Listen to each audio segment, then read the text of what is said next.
All right, back to the same place we were before, except there's a corner light this time.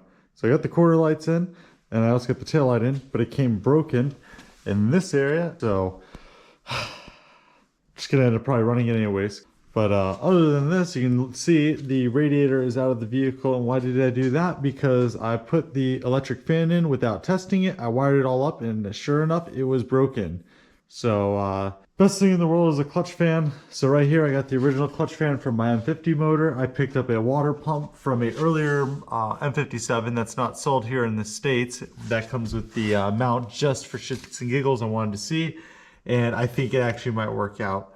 So I put the fan on, it fits almost. The thing it's running into is the lower neck, which is the one I modified and moved. So yet again, I'm going to be chopping this off and moving it over to make more clearance for the fan. Going to be building a new fan shroud. I marked off where the fan sits. What else do we have going on?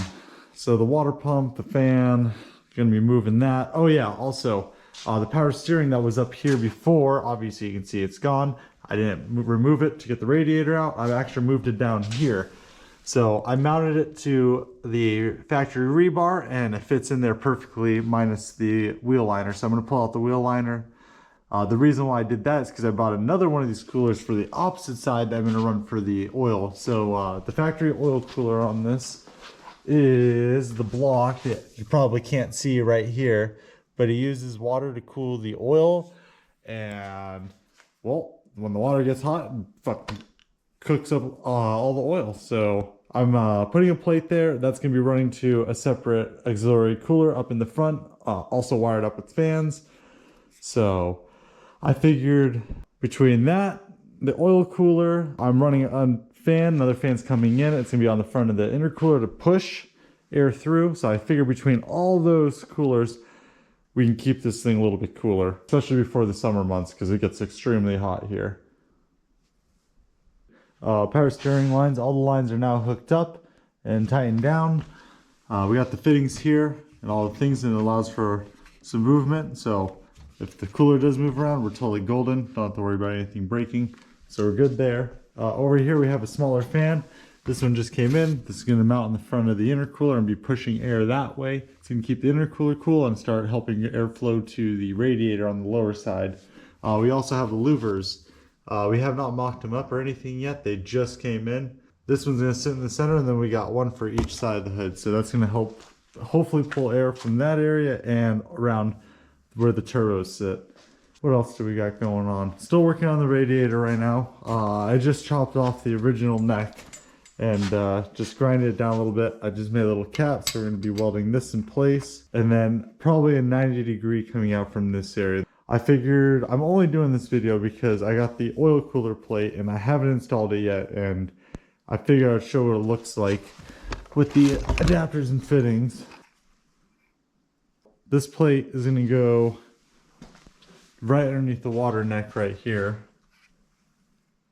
Alright, since we got the hood louvers all in and riveted, you can see through. I don't have the radiator in it right now or anything like that, but it goes down to the filter on this side, so I'll probably have to try to get a dry sleeve or something like that. But it came out alright, doesn't look too bad. I wanted to show the water pump, so I'm using one of the mechanical clutch water pumps off the earlier models. On the actual water pump though, the ear is drilled out on this location, but not in this location. So to fit this thermostat that I'm running right now, I'm drilling out this ear, and then I'm going to tap it to the same size M6 bolt. I just wanted to show that, so I'm going to drill and tap that. We're going to get that installed, and I'm still waiting on the belt. Hopefully that all lines up, and that's good. We're going down to a 5 rib instead of the 6 rib because of this pulley. We're going to see how this goes. So, all right, so a little bit more progress. So we got the water pump all tapped and threaded. Right now the fan is on just for test fitting reasons, making sure everything fits properly like it should. So that's all set up. As you can see, the belt is on. I decided to get a belt off a different vehicle, and it ended up working out as of right now. So that's all golden. The radiator we chopped apart to make more room because now the fan is making contact with the coolant neck right here. So put a 90-degree bend. So originally the coolant neck was right there. We capped that off, and now we put that bend in place. So that's going to make room for the fan, which is in this location. And right now we're making a fan shroud. So this fan shroud doesn't fit. So starting to build a homemade one. So that's going to be offset. Hopefully it works out perfectly, pulls a lot of air. We get this thing a little bit cooler. And oh yeah, upper hose. So the original one was all rubber, and it was collapsing on me during a race day. So I just finished making this one too. This one's gonna go right here.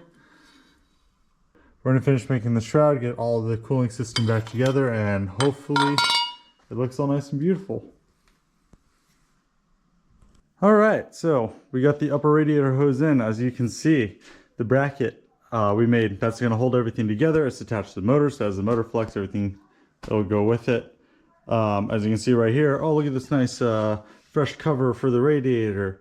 Well, I blew a hole in the other radiator when I was making the shroud, and I couldn't get it fixed, and I didn't wanna patch it, do a half-assed job, and then have it leak. So we threw another radiator in it. Right now we didn't chop that neck. I left it how it is. It's pretty tight. It is gonna flow, but we'll probably have to do something in the future. So right now that's just a stock radiator. The tube came out pretty cool. And also we were working on the shroud, so we got that over here on the seat. So I welded a bunch of pieces together. We got some relief cutouts right here since it was offset. So we drilled some holes with some rubber flaps. So that's gonna allow all the air to come through. I already did a bunch of test fitting and everything like that. It looks like it's gonna work out fantastic.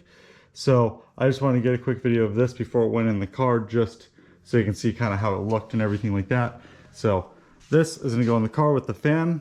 The cooling system's already all hooked up, so we're gonna do a vacuum test on it. We're gonna see if it holds vacuum. If it does, we're going to throw some cool in it. We're gonna put some oil in it. We're gonna put some power steering in it. All the coolers are on, so hopefully next video is of it running. All right, well, goods and bads, well, we got it all together. We got the fan in there. I'll spin a little bit, you can see the clearances, which is all golden. I have put a lot of miles on the car since I finished this thing up. Like I said, goods and bads, that's the goods. Everything worked out fantastic. The bads is, for the second time I was on the highway, car just shut off. Thankfully, both times I was able to coast into a gas station, which is just miraculous. First time I ended up popping a fuel line hose, which dumped fuel everywhere. This time, fuel line didn't pop, but the fuse blew out. And I don't know if it was just the actual fuse that was just China special, but it burnt up and just fried everything. I'm gonna throw another one on there for right now. It's still thick and everything like that, but we're gonna have to figure out maybe something else for this. We're gonna get this all tied in. We're gonna get that working again. Hopefully the car fires up and works great. And we'll go from there. All right. So the steering shaft, before I had a bunch of play in it. So the polyurethane bushing I had to put it on before is getting some slack in it. I don't know if it's just getting too hot or what, but because of that, we're getting some shimmy in the wheels. So we got the solid steering shaft. It has the collapsible accordion piece right there. So if we do get an accident, it should still collapse like it should. So we're gonna get that installed. And then also in the back of the car where the fuel pump wiring is. So right there we had the fuse running to the larger fuel pump, but the fuse holder had just gone too hot and burnt up. So I wired in another fuse holder, but that I still didn't trust, because if one failed, the other one's gonna fail too. So instead we're going over to a 50 amp circuit breaker. I'm gonna have to swap the mounting location. So right now I'm gonna work on a bracket. We're gonna get this mounted up. We're gonna get the steering shaft in, and we'll go from there. All right, so it's a couple days past the race day. Ran into a bunch of problems. First, the engine kept on shutting off, and then it ended up blowing the return line.